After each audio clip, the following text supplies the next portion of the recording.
Now the power is yours to use. There's also that issue, that this thing's just going to be wieldable all of a sudden. Let's see. It's an armor breaker, bonus damage versus armor. It does a shock down. Yeah, it's shock. Oh, it's called shockwave instead of the whatever. I think the other one was slam.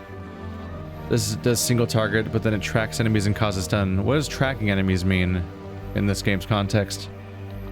So I can wield it now. It does 26 damage, but I got to worry about the other downsides of it being slower. But it is the main objective weapon, and I earned it, so let's just go with it.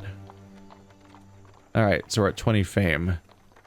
Thankfully, using a thing that requires fame does not reduce the amount of fame you have. I was a little worried that that might be the case. The surviving villagers rush to the farmer's aid and tend their wounds. "Thank you, adventurer," they cry.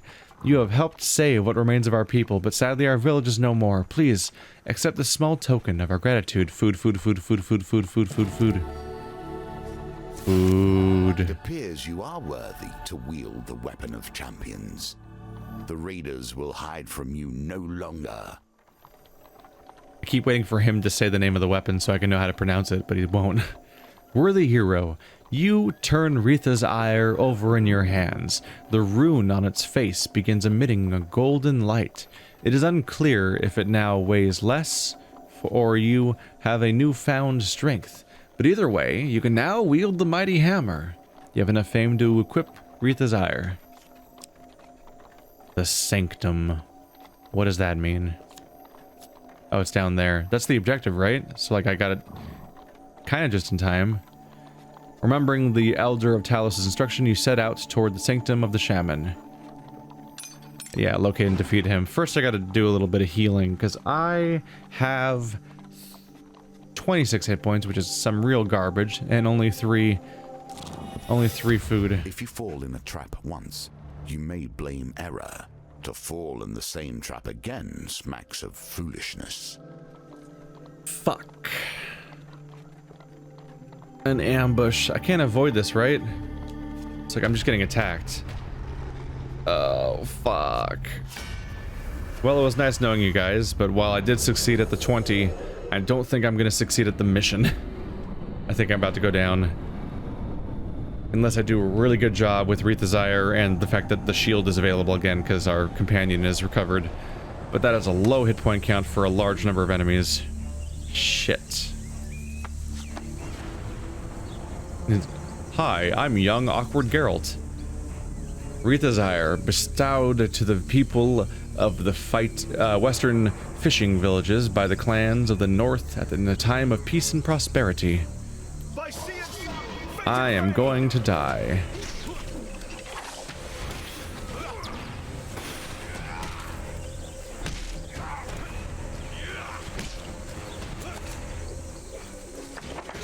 Dodge.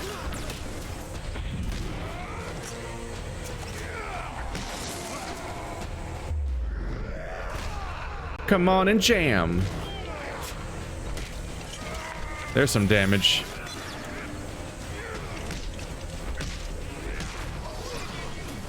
I just reactivated the shield, but I haven't taken damage yet. This is a good weapon, as you'd expect from it being the central goal of the entire mission. That's what it means by tracks enemies. It goes through from enemy to enemy. It said single target, but it clearly goes through multiple of them, actually.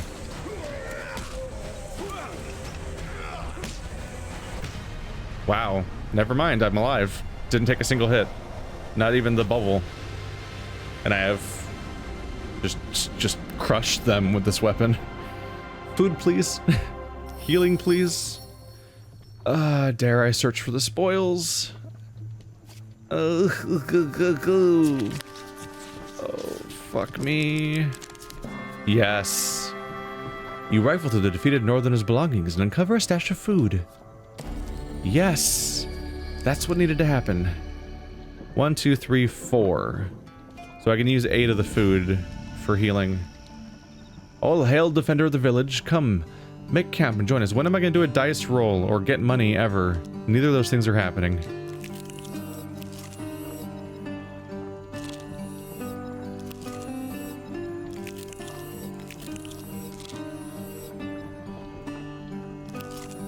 So 4 food remaining. There are 4 cards remaining. I'm still not really that even full health, but I'm in a better spot at least. All right. 3 food for 3 tiles. My carriage does not stop for every distressed traveler along the way. You again. I don't need the fame anymore.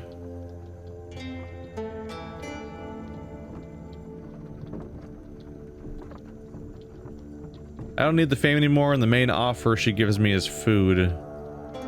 Which admittedly I could use to heal more, but if I get in a fight I could lose more than I heal. I'll try it. Damn, what is... Oh, right. Constant reminder of death. The dice reward me. Is die, as I'm sure you know, and they are often called bones for the material from which they were crafted. Here, however, they may also bring a touch of life.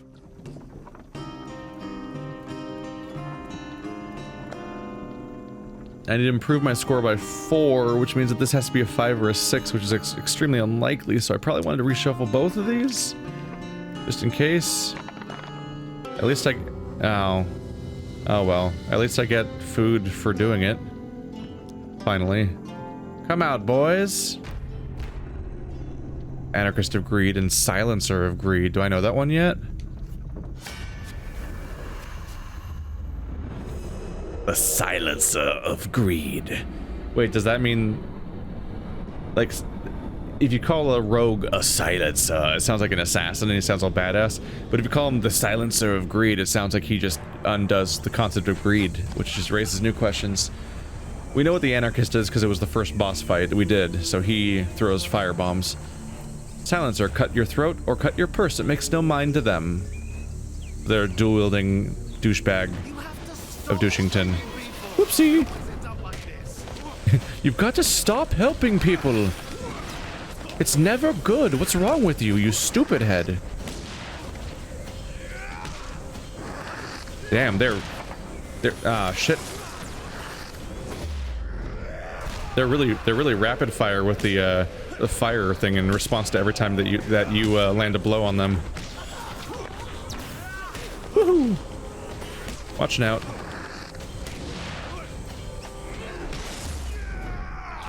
Crush. Oh, god damn it. I thought he was dead. Thought I got him. Give me that shield. There we go. It turns out you didn't need the shield after all. It just gave you the confidence you needed to succeed.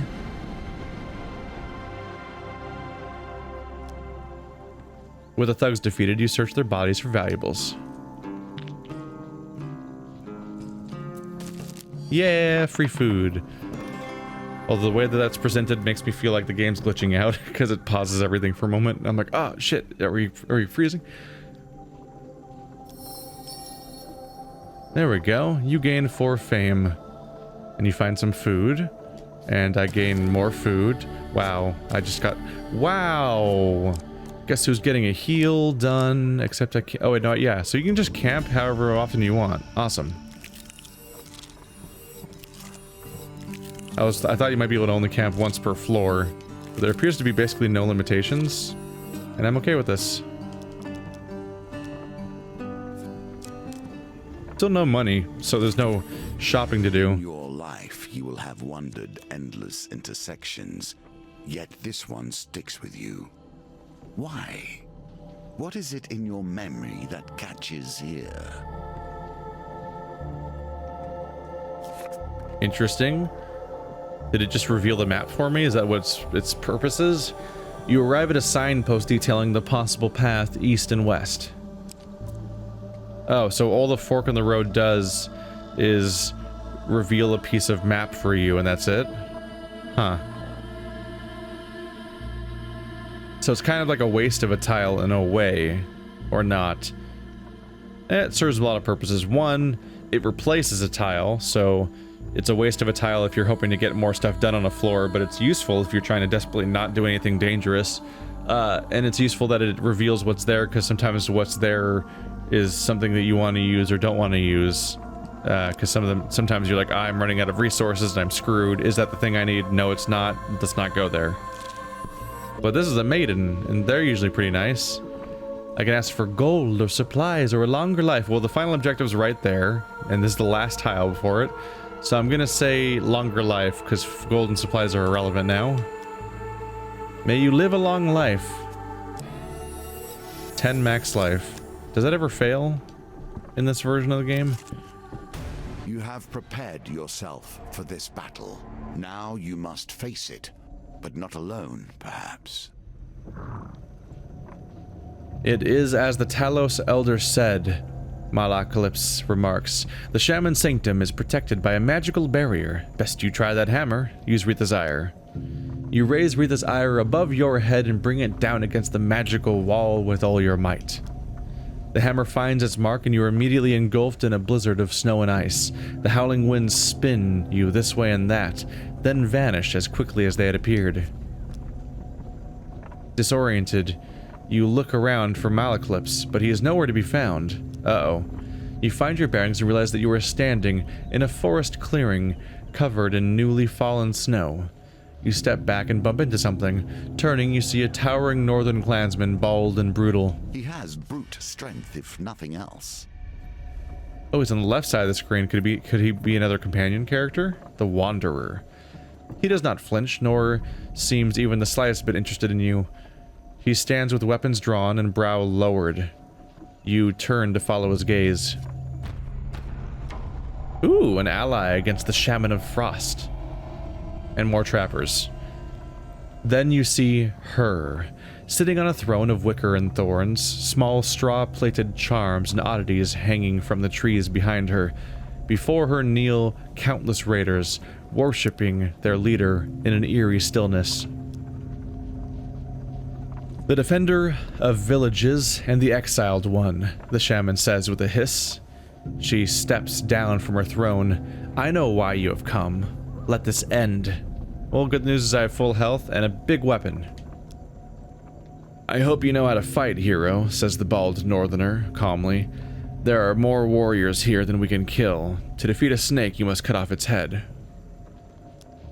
You ready your weapons as the shaman and her clansmen surround you. He seems to be warning me to attack the shaman specifically. Judging by how shamans work in some games, the shaman might revive people. That might be why we have to defeat them first. Or that dialogue might not even be relevant. Who knows? Orange and blue, orange and blue, orange and blue, orange and blue.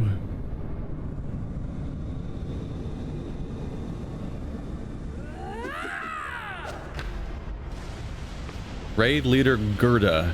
Raid leaders are the front line of the Northern Assault, centers of tactical and religious guidance. The shamans cast spells that heal her allies, attack her quickly to interrupt the spell. So yeah, whether she revives them or not, she does heal them. So she's the priority. What is this guy's ability? Do I have like an... I don't know if I have like an L1. Oh god. Is that a teleport?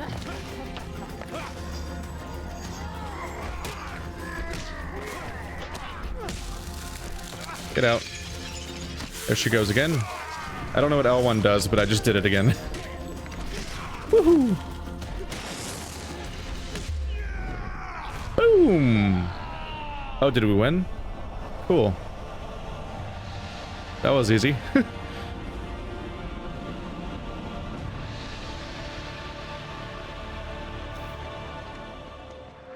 The shaman's body writhes as a dark spirit leaves her chest and vanishes into the air. The remaining raiders flee into the forest. As the skies clear, the sun beams down on the colossal warrior that had fought alongside you. I am Kolbjorn, he explains. I was born into the northern clans, but I am clanless now. You do not know us, but we were not always like this. Perhaps one day the clans will return to the tradition that they have lost. You've befriended Kolbjorn the Wanderer. You and I have cleared a small part of the stain from my honor this day. If you call, I will answer. He reaches out a massive hand and clasps your forearm. Let us head back and find your friend. And with that, you and Kolbjorn make your way back through the forest in search of Malacalypse. Another card returns to my deck. Do not worry. I have more challenges before you will be ready to face my foe. Well done.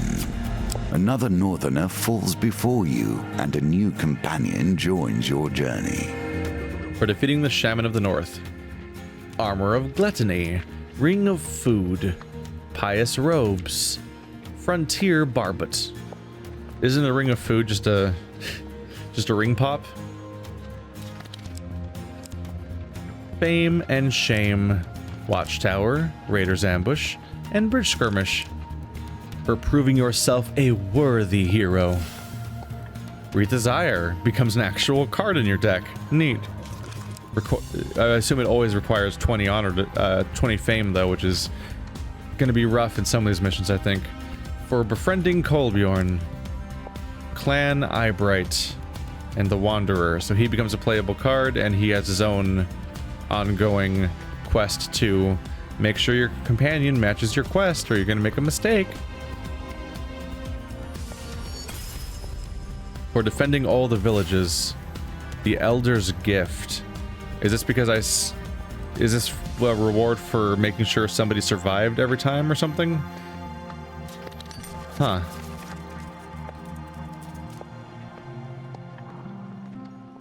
The game expands yet again. I got a gold! You have done well. You understand the basic rules of the game now. From here, they will change. They really don't want you to get stuck, huh? So like the next thing left was Emperor, but they just add 3 more things to the deck next. So they just keep adding more and more.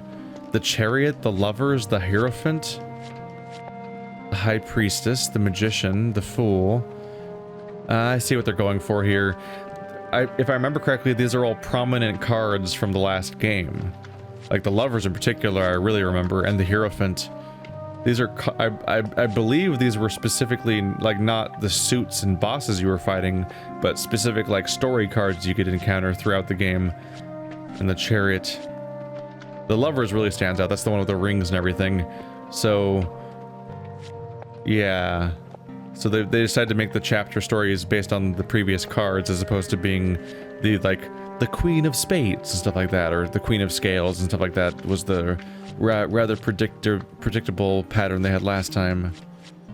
But I think they're also all tarot cards? I don't know. I think some of them might be tarot cards, but I don't care about tarot cards, so I don't remember for sure. And just in case you're unsure, they give you the more locks in the future to just ensure you, like, oh, by the way, there will be more. We're not close or anything. Ah, the Dealer's Apprentice. I was wondering where this was, because the store page talks about there being like free update DLC, and I was like, and it says it'll be there when you start a new adventure, or if you've already started an adventure, you can go claim it manually. But when I started my new adventure, there was no indication that it was there, and now I think I might be able to claim it now. Okay. So it sounds like everyone has to claim it manually, despite the weird way that they frame it otherwise. To get 1 new companion, the Dealer Valanos, but only after completing the World Challenge. Don't know what that means yet, we'll see. And then 5 new customization cards. Curious about that. Let's get back in there. Look at that little goblin man.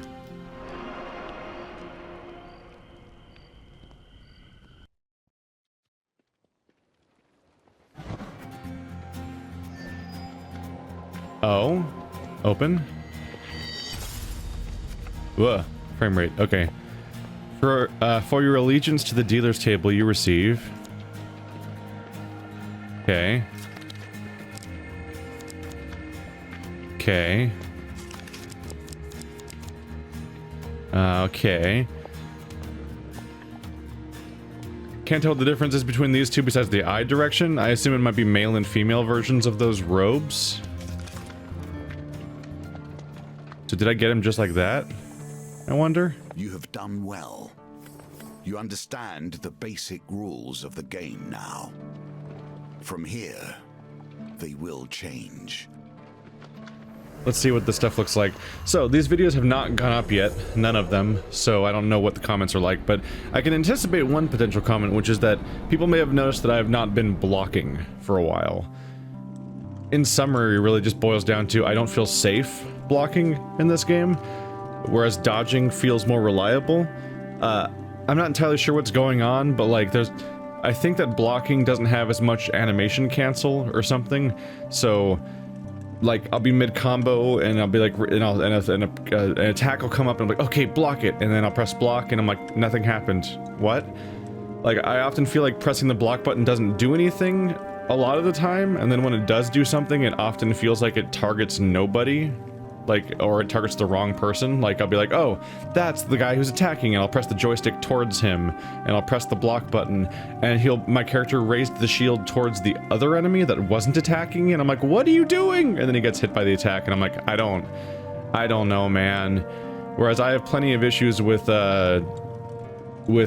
rolling also, where I still get hit and am not good at it necessarily, not yet, but I at least more often understand what's going wrong with the rolls. Like, oh, it didn't roll in time because I was stuck in an attack still, so I was ambushed a bit. Or there's a bit of Soul Calibur going on, because in Soul Calibur there's horizontal sweeping attacks and there's vertical like stabbing or thrusting attacks or overhead attacks, and you can like strafe around the overhead attacks to close the gap on your enemy, but horizontal attacks you can't strafe around because they go into the 3D space and everything. So that happens in this game too. Like, if a guy does an overhead attack, I can roll sideways to kind of get around behind them like in Dark Souls, and that closes the gap. But if they're doing a horizontal attack, you have to roll backwards to get distance, because rolling sideways will roll you into the attack itself. Like, that stuff's valid, even if I don't always pick up on it in the moment. Like, that's there. So like, I have more understanding of rolling so far, but blocking, I feel like so far blocking is more likely to make me take damage than it is to prevent it, and so it doesn't feel like a useful tool yet. Which is not to say that it's an invalid part of the game necessarily, but it's more like I feel a bit like when I was learning Dark Souls, kind of, in that in Dark Souls people will be like, why aren't you backstabbing, or why aren't you riposting or parrying, and a bunch of other mechanics, and it's like, well, because 75% of the time I try to do that thing, I just get hurt, or I get worse than hurt, and trying it only makes everything worse, and that's why I keep blocking or whatever. Or why aren't you iframe rolling and stuff like that. So like, there's different skills and different damage avoidance methods in different games, where some of them are easier to pull off consistently than others, at least as a new player. And that is what I'm experiencing here with blocking, is like, I'm kind of getting the hang of rolling, but if I try blocking, I'm just like, what the fuck do you want from me, game? So if anything, I probably will just be using shields for their status effects until I get better at blocking. I might feel safer blocking against a single enemy, where there's less going on, but when in group situations, I'm afraid of it not being reliable, essentially. So we'll see. I'll hopefully figure it out over time. It's interesting because Hand of Fate 1 was so blatantly identical to Assassin's Creed and Batman that I didn't have to question the combat system for even a moment. Like, it was like, I just fit right back into it like an old glove, and it was no problem. So here's the new headpieces we have. So basically they put out a free DLC where you can dress yourself up as the dealer, and it doesn't look great, honestly. You guys noticing how it like awkwardly clips through my clothing? That's weird, right? Especially since, like, can I even change my clothing? I don't think I can even change my clothing. Like, you can change your gender, I guess. Is her hair like flying straight up? Or is it just always sticking up like that? Yeah, like, that's just what your clothing looks like, so you can't even really change your clothing. So that neck piece always awkwardly clips through it, probably because it's just ripped directly from the dealer itself and not carefully set up. It does show how your face... The shape of your face might be pretty comparable to the dealer, which is curious.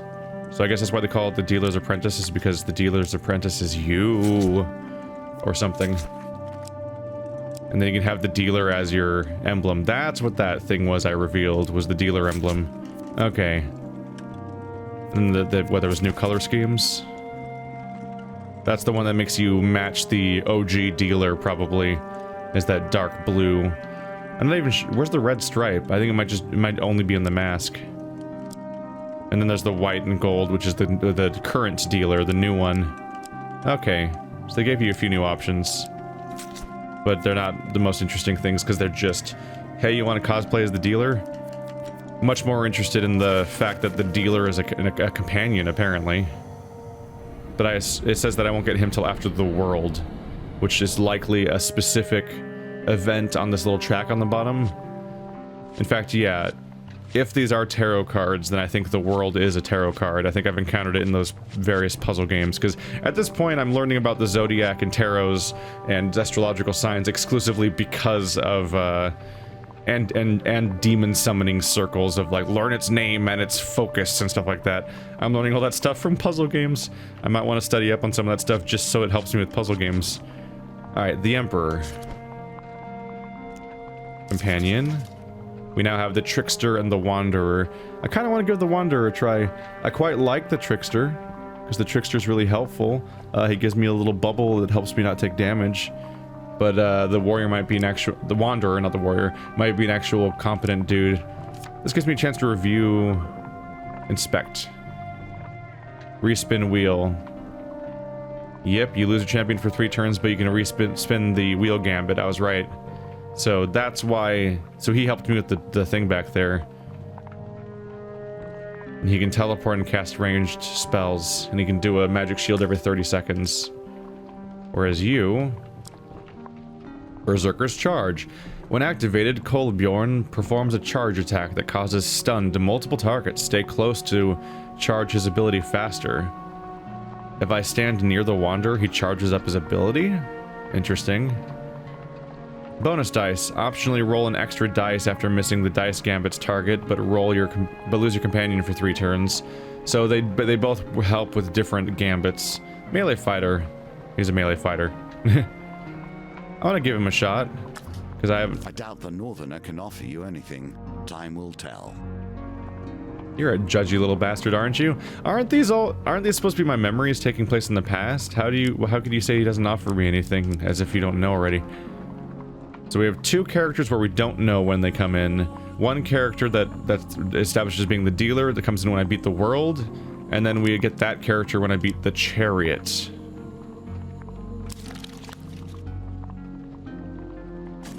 Oh, that's the encounters deck. Get them tokens. Oh, right, Moloclips.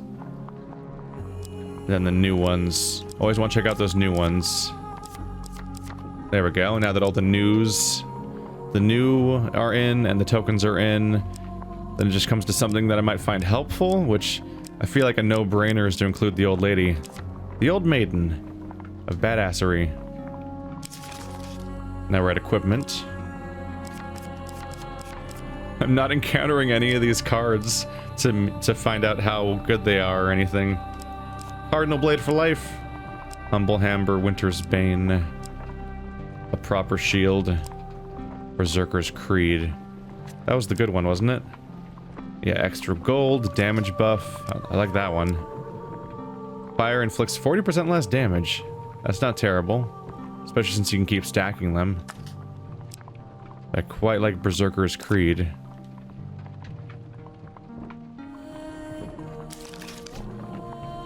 And then you pick a starter. I'm gonna go with Soldier's Sword. What does the token mean? Still don't know yet. We'll see. The Emperor. Thieves have stolen a relic from the Emperor's palace. The Empire are looking to hire adventurers to help recover this and other items. We get Explorer. The road ahead may be long. Ensure you have enough food to avoid starvation. Uh-oh. Bandit Country. The wilds are lawless land and perfect hiding place for thieves to run. Come prepared. Pathfinder. Use map reveal to help navigate the treacherous wilds. So they are explicitly recommending I bring more food because it's a long path. Maybe I should bring the 5. See how that goes.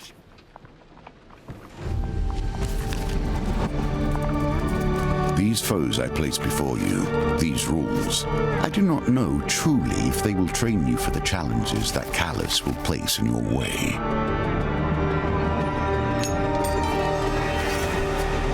Of course, we know how this part of the story ends. The Emperor is merely the face on the throne. Behind him, the usurper pulls the strings. The one who sits upon the throne of life and death has a great influence upon the world. Their very soul permeates the lands and fills the hearts of the people. I imagine that the world is the event that this entire game, our current chariot ride, is leading up to. The question is whether or not the game will continue after that or not. Like, do we reach this event called the world, then the dealer joins my party, and then a second portion of the adventure begins? Or does the game end with the world, and then I just can do like new game plus or post-game exploration or replay value with the dealer and that's it? Dunno.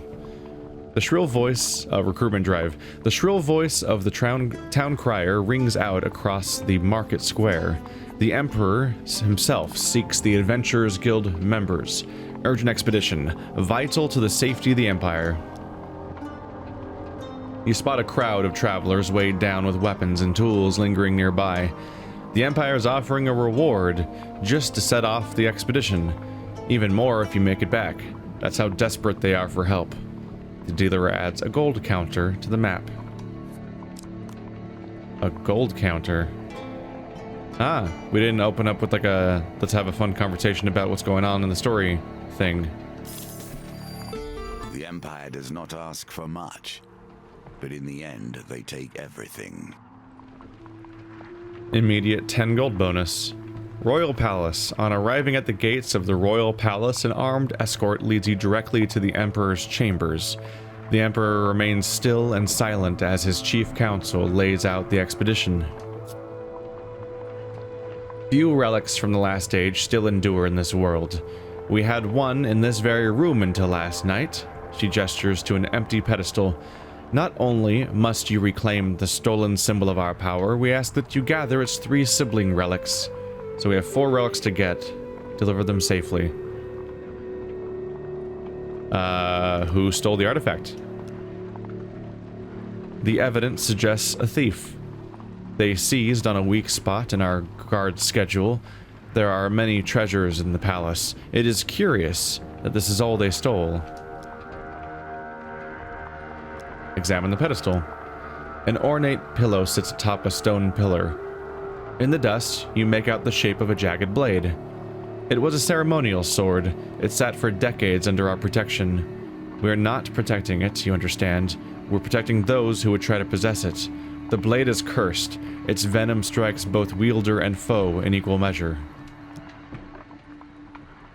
Then let's give it a shot. Hold, adventurer. It took skilled and dangerous thieves to steal the artifact. We need to ensure that you'll be safe out there. See our training officer on the way out. I dig this. I dig how we're ramping up the theming of each particular level.